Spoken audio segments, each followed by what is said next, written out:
जय श्री कृष्णा। राधे राधे। आप सभी का स्वागत है हमारे YouTube चैनल पर। आप सभी का दिन शुभ और मंगल में है। भगवान श्री हरि और माता लक्ष्मी की कृपा आप सभी पर सगाई करेंगे। वैशाख मास चल रहा है। वैशाख मास में स्नान दान और कथाओं को सुनने का विशेष महत्व होता है। आज की कथा को सुनते हैं। कथा सुनने से पहले भगवान श्री गणेश जी और सरस्वती माता के चरणों का ध्यान करते हुए कथा प्रारंभ करते श्रुतदेव जी कहते हैं, राजेंद्र, वैशाख के शुक्ल पक्ष में जो अंतिम तीन त्रयोदशी से लेकर पूर्णिमा तक की तिथियां हैं, वे बड़ी पवित्र और शुभकारक हैं।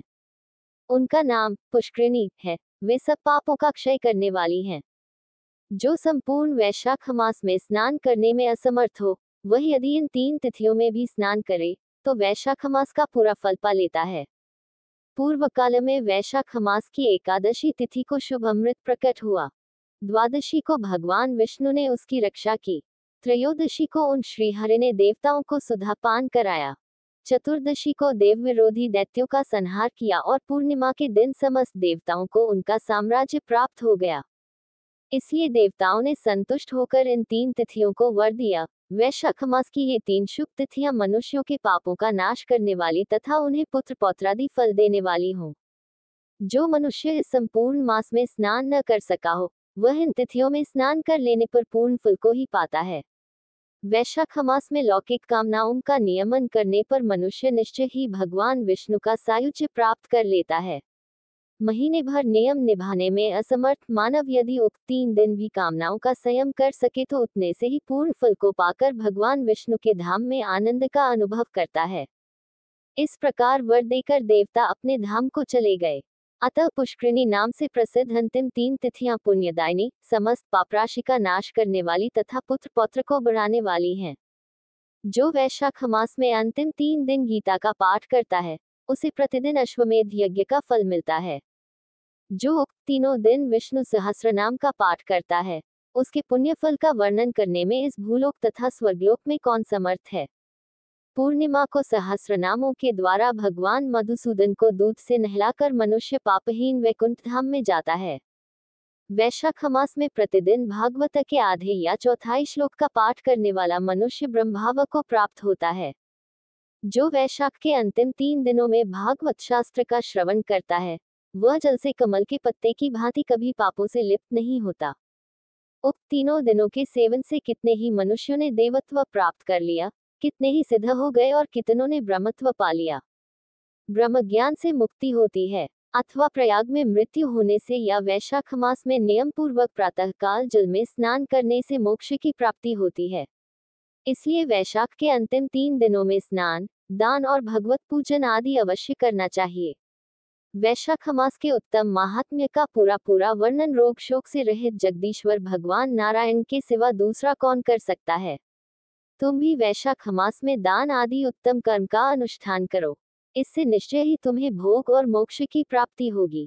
इस प्रकार मिथिलापति जनक को उपदेश देकर श्रुतदेव जी ने उनकी अनुमति ले वहां से जाने का विचार किया। तब राजर्षि जनक ने अपने अभ्युदय के लिए उत्तम उत्सव कराया और श्रुतदेव जी को पालकी पर बिठाकर विदा किया। वस्त्र, आभूषण, गौ, भूमि, तिल और सुवर्ण आदि से उनकी पूजा और वंदना करके राजा ने उनकी परिक्रमा की। तत्पश्चात उनसे विदा हो महातेजस्वी एवं परम यशस्वी श्रुतदेव जी संतुष्ट हो प्रसन्नता पूर्वक वहां से अपने स्थान को गए। राजा ने वैशाख धर्म का पालन करके मोक्ष प्राप्त किया। नारद जी कहते हैं, अम्बरीश, यह उत्तम उपाख्यान मैंने तुम्हें सुनाया है, जो कि सब पापों का नाशक तथा संपूर्ण संपत्तियों को देने वाला है। इससे मनुष्य भुक्ति, मुक्ति, ज्ञान एवं मोक्ष पाता है। नारद जी का यह वचन सुनकर महायशस्वी राजा अम्बरीश मन ही मन बहुत प्रसन्न हुए। उन्होंने बाह्य जगत के व्यापारों से निवृत्त होकर मुनि को साष्टांग प्रणाम किया और अपने संपूर्ण वैभवों से उनकी पूजा की। तत्पश्चात उनसे विदा लेकर देवर्षि नारद जी दूसरे लोक में चले गए, क्योंकि दक्ष प्रजापति के शाप से वे एक स्थान पर नहीं ठहर सकते। राजर्षि अम्बरीश भी नारद जी के बताए हुए सब धर्मों का अनुष्ठान करके निर्गुण परब्रह्म परमात्मा में विलीन हो गए। जो इस पापनाशक एवं पुण्यवर्धक उपाख्यान को सुनता अथवा पढ़ता है, वह परम गति को प्राप्त होता है। जिनके घर में ये लिखी हुई पुस्तक रहती है, उनके हाथ में मुक्ति आ जाती है। फिर जो सदा इसके श्रवण में मन लगाते हैं, उनके लिए तो कहना ही क्या है। मंदिर में पुराण की कथा कराने और सुपात्र को दान देने से होने वाली सद्गति के विषय में एक आख्यान तथा गोपीचंदन के तिलक की महिमा। महादेव जी कहते हैं, नारद, इस विषय में विज्ञ पुरुष एक प्राचीन इतिहास कहा करते हैं। यह इतिहास अत्यंत पुरातन, पुण्यदायक, सब पाप को हरने वाला तथा शुभकारक है। देवर्षि ब्रह्मपुत्र सनत कुमार ने लोक पितामह ब्रह्मा जी को नमस्कार करके मुझे यह उपाख्यान सुनाया था। सनत कुमार बोले, एक दिन मैं धर्मराज से मिलने गया था। वहां उन्होंने बड़ी प्रसन्नता और भक्ति के साथ नाना प्रकार की स्तुतियों द्वारा मेरा सत्कार किया। तत्पश्चात मुझे सुखमय आसन पर बैठने के लिए कहा। बैठने पर मैंने वहां एक अद्भुत बात देखी। एक पुरुष सोने के विमान पर बैठकर वहां आया। उसे देखकर धर्मराज बड़े वेग से आसन से उठ खड़े हुए और आगंतुक का दाहिना हाथ पकड़कर उन्होंने अर्घ्य आदि के द्वारा उसका पूर्ण सत्कार किया। तत्पश्चात वे उससे इस प्रकार बोले। धर्म ने कहा, धर्म के दृष्टा महापुरुष, तुम्हारा स्वागत है। मैं तुम्हारे दर्शन से बहुत प्रसन्न हूँ। मेरे पास बैठो और मुझे कुछ ज्ञान की बातें सुनाओ। इसके बाद उस धाम में जाना जहाँ श्री ब्रह्मा जी विराजमान हैं। सनत कुमार कहते हैं, धर्मराज के इतना कहते ही एक दूसरा पुरुष उत्तम विमान पर बैठा हुआ वहां आ पहुंचा। धर्मराज ने विनीत भाव से उसका भी विमान पर ही पूजन किया तथा जिस प्रकार पहले आए हुए मनुष्य से सांत्वना पूर्वक वार्तालाप किया था, उसी प्रकार इस नवागंतुक के साथ भी किया। ये देखकर मुझे बड़ा विस्मय हुआ। मैंने धर्म से पूछा, इन्होंने कौन सा ऐसा कर्म किया है जिसके ऊपर आप अधिक संतुष्ट हुए हैं? इन दोनों के द्वारा ऐसा कौन सा कर्म बन गया है जिसका इतना उत्तम पुण्य है? आप सर्वज्ञ हैं, अतः बताइए किस कर्म के प्रभाव से इन्हें दिव्य फल की प्राप्ति हुई है। मेरी बात सुनकर धर्मराज ने कहा, इन दोनों का किया हुआ कर्म बताता हूँ, सुनो। पृथ्वी पर वैदिश नाम का एक विख्यात नगर है। वहां धरापाल नाम से प्रसिद्ध एक राजा थे, जिन्होंने भगवान विष्णु का मंदिर बनवाकर उसमें उनकी स्थापना की। उस नगर में जितने लोग रहते थे, उन सबको उन्होंने भगवान का दर्शन करने के लिए आदेश दिया। गांव के भीतर बना हुआ श्री विष्णु का वह सुंदर मंदिर लोगों से ठसाठस भर गया। तब राजा ने पहले ब्राह्मण आदि के समुदाय का पूजन किया, फिर उन महाबुद्धिमान नरेश ने इतिहास पुराण के ज्ञाता एक श्रेष्ठ द्विज को, जो विद्या में भी श्रेष्ठ थे, वाचक बनाकर उनकी विशेष रूप से पूजा की। फिर क्रमशः गंध पुष्प आदि उपचारों से पुस्तक का भी पूजन करके राजा ने वाचक ब्राह्मण से विनयपूर्वक कहा, द्विज श्रेष्ठ, मैंने जो ये भगवान विष्णु का मंदिर बनवाया है, इसमें धर्म श्रवण करने की इच्छा से चारों वर्णों का समुदाय एकत्रित हुआ है, अतः आप पुस्तक बांचिए।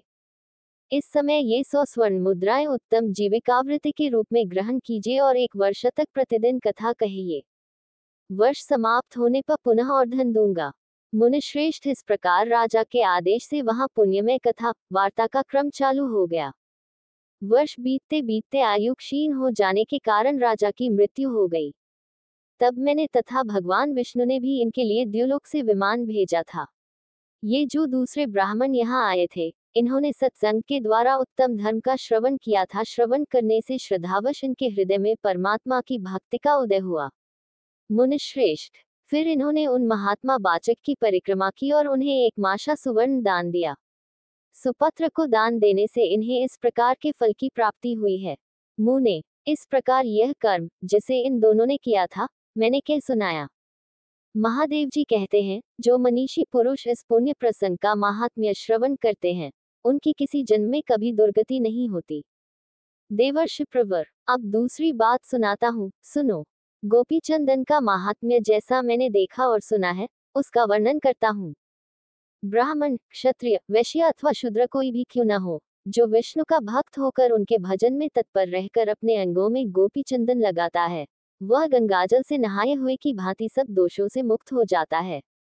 कल्याण की इच्छा रखने वाले वैष्णव ब्राह्मणों के लिए गोपी चंदन का तिलक धारण करना विशेष रूप से कर्तव्य है। ललाट में दंड के आकार का, वक्ष स्थल में कमल के सदृश, बहुओं के मूल भाग में बांस के पत्ते के समान तथा अन्यत्र दीपक के तुल्य चंदन लगाना चाहिए, अथवा जैसी रुचि हो उसी के अनुसार भिन्न भिन्न अंगों में चंदन लगाए। इसके लिए कोई खास नियम नहीं है। गोपी चंदन का तिलक धारण करने मात्र से ब्राह्मण से लेकर चांडाल तक सभी मनुष्य शुद्ध हो जाते हैं। जो वैष्णव ब्राह्मण भगवान विष्णु के ध्यान में तत्पर हो, उसमें तथा विष्णु में भेद नहीं मानना चाहिए। वह इस लोक में श्री विष्णु का ही स्वरूप होता है।